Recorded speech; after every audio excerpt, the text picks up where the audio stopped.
Bonjour à toutes et à tous et bienvenue sur Eurosport et GCN pour le résumé de la 6e étape de la Vuelta féminine. Départ de Castro Urdiales, direction Laredo, avec deux belles difficultés au programme. Demi Vollering est en rouge après sa victoire sur la 5e étape. Elle avait alors devancé Annemiek van Vleuten et Ricarda Bayernfeind. Le peloton ici emmené par la formation Movistar qui va se scinder et on va retrouver Demi Vollering attardé à plus de 1 minute de la tête de course à 48 km de l'arrivée. Le maillot rouge ne tient évidemment presque plus, on ne peut même pas dire à un fil puisqu'Annemiek van Vleuten n'a que 5 secondes de retard et on la retrouve en tête du peloton dans la difficulté, en train de faire le tempo devant Gaia Realini, Mavi Garcia, Rijan Marcus placé également au classement général. On retrouve Juliette Labous pour la formation DSM, mais également Evita Music, l'ancienne championne de France pour la FDJ Suez. Ricarda Bayernfeind, justement l'allemande de Canyon SRAM, est dans la roue de Demi Vollering, elle qui était donc toutes les deux première et troisième de la 5e étape aujourd'hui. Elles vivent un scénario complètement différent. Mavi Garcia qui est lâchée en compagnie de Rijan Marcus, la championne des Pays-Bas, la championne d'Espagne, qui vont tenter d'unir leurs forces.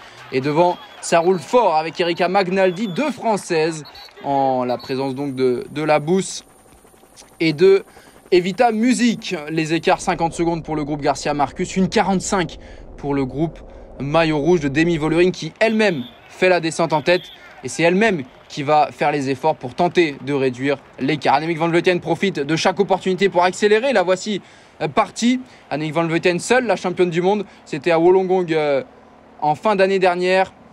Gaia Realini qui tente de revenir. Le petit format de poche italien qui opère la jonction. Elle qui est 21e du classement général. Très loin. Elle a perdu près de 3 minutes en début de Vuelta.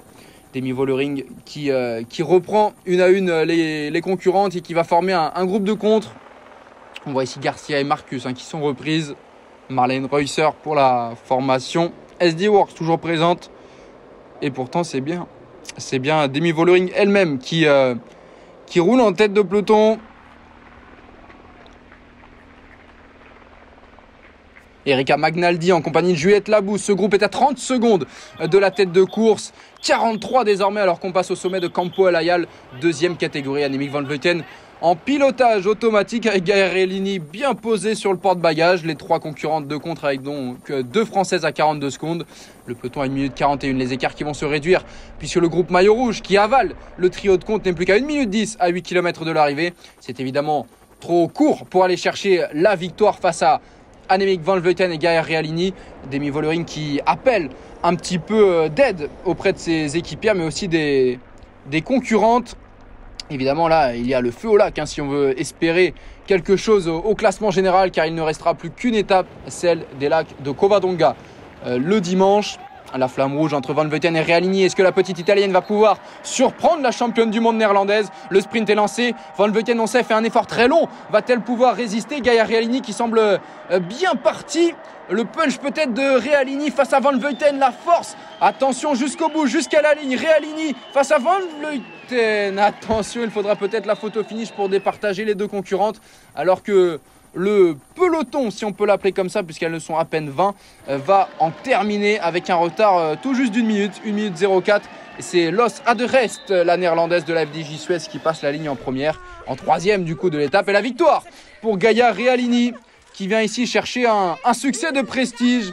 On se souvient évidemment de sa deuxième place sur l'UAE Tour, derrière son équipière Elisa Longo Borghini. On va revoir le ralenti. Il s'en est pas fallu de peu. Et voilà, peut-être de côté, et encore c'est allé vite. Mais c'est bien la victoire pour Realini. Mais Van Vleuten, elle va prendre la tête du classement général avec une avance confortable. On regarde le classement de l'étape tout d'abord avec Vollering qui prend la 5e place devant Mavi Garcia et Evita Music. Rijan Marcus est 9e. On retrouve Reusser 13e, Juliette Labous 17e. Et bien dans ce groupe, alors que Marta Cavalli prend une belle 19e place pour la FDJ Suez. Le classement général, on le disait, avec Demi Vollering à 1 minute 11, Rijan Marcus à 1,23 et Juliette Labous 4e à 1 minute 58. Toujours aussi surprenante, Marlene Reusser est 5e du classement général avant la dernière étape qui emmènera le peloton vers les lacs de Covadonga classés hors catégorie. Il y aura 93 km 700 à parcourir. Ce sera évidemment l'étape à Rennes de cette Vuelta féminine. Mais l'avance d'Annemiek van Vleuten semble lui permettre d'être assez sereine avant la dernière étape. Mais ce sera évidemment à suivre sur nos antennes ce dimanche.